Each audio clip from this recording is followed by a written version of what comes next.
Shri Trivedi. Thank you very much, sir, for giving me an opportunity to speak on this historic bill, as the law ministers mentioned in the beginning. So much has been said about corruption, and there are some independent organizations world around who are ranking the countries according to corruption. And we feel sad, when India is ranked as 138th in the realm of corruption, much below even some of the African countries. Much has been said that corruption is like a cancer, it's a malignant cancer, it's in the bones and marrows of our life, it has to be eliminated. So I will not dilate at length on that. But if we want to root out corruption, on which we are all agreeable, we must bear in mind before us the example of China. It must be expeditious, it must be quick, and it must be strict. China should be an example. We had earlier the Benami Transactions Abolition Act, but for long years we did not frame the rules. And the Central Vigilance Commissioner who was in charge of administering the act, he says this is a toothless tiger. Then we have the Prevention of Corruption Act, which is also very much there. But it takes years before an action is taken, and so many officers in various revenue departments, excise department, customs department, income tax department, they are being tried.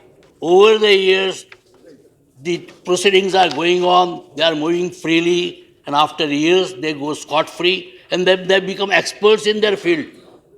Then the assessees feel that this man, even though he was charged with corruption and he has gone scot-free, so he knows the intricacies of the department, so we must go to him and consult him. So I think up till now we have not succeeded. Now this is an effort very brilliantly and very valiantly brought about by the law minister. I don't want to dilate on other things, but I've got two positive suggestions. The first is relating to amendment number 6, where you have said that before an investigation takes place, the man should be told and asked whether there is a prima facie case against him. This is something which I don't understand.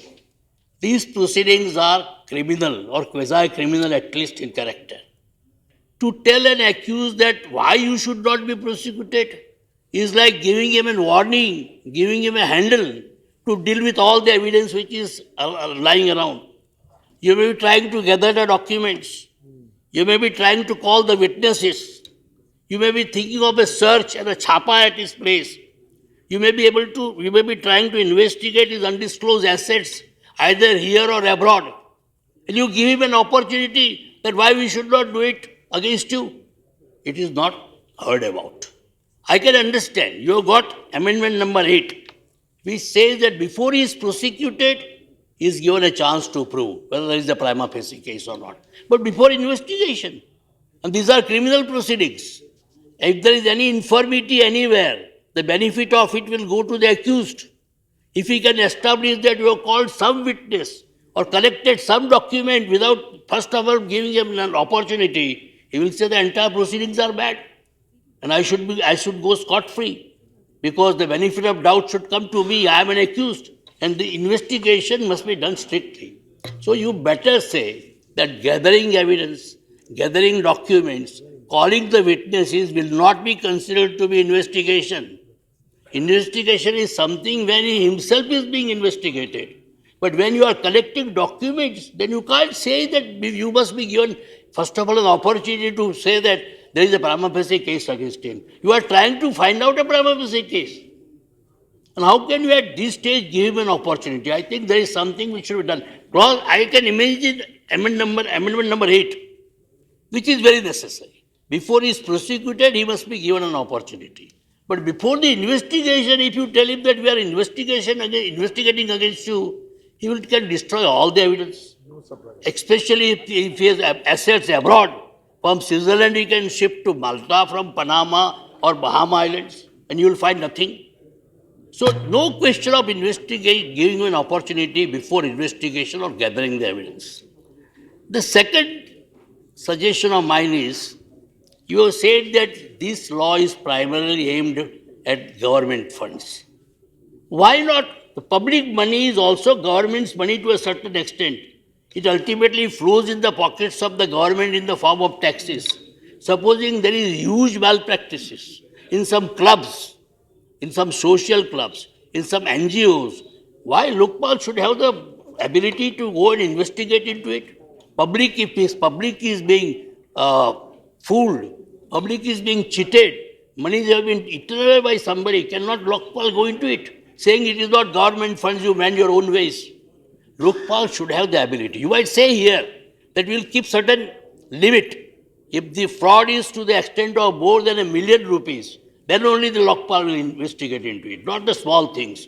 But if there is a huge fraud and public funds are being looted, then Lokpal should be able to investigate it. People should be able to approach the Lokpal. You can't say by saying it is not government funds and it is only public funds. Public funds are ultimately government funds.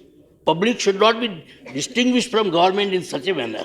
So I would say these are my two positive suggestions. Firstly, about your amendment number 6 and about your excluding the NGOs totally outside. You might put a limit. That not small things.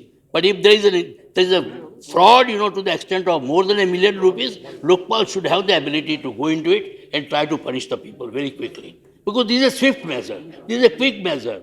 And I am saying that let us bear in our mind the example of China and deal with the issue in the same manner. Thank you very much. Thank you.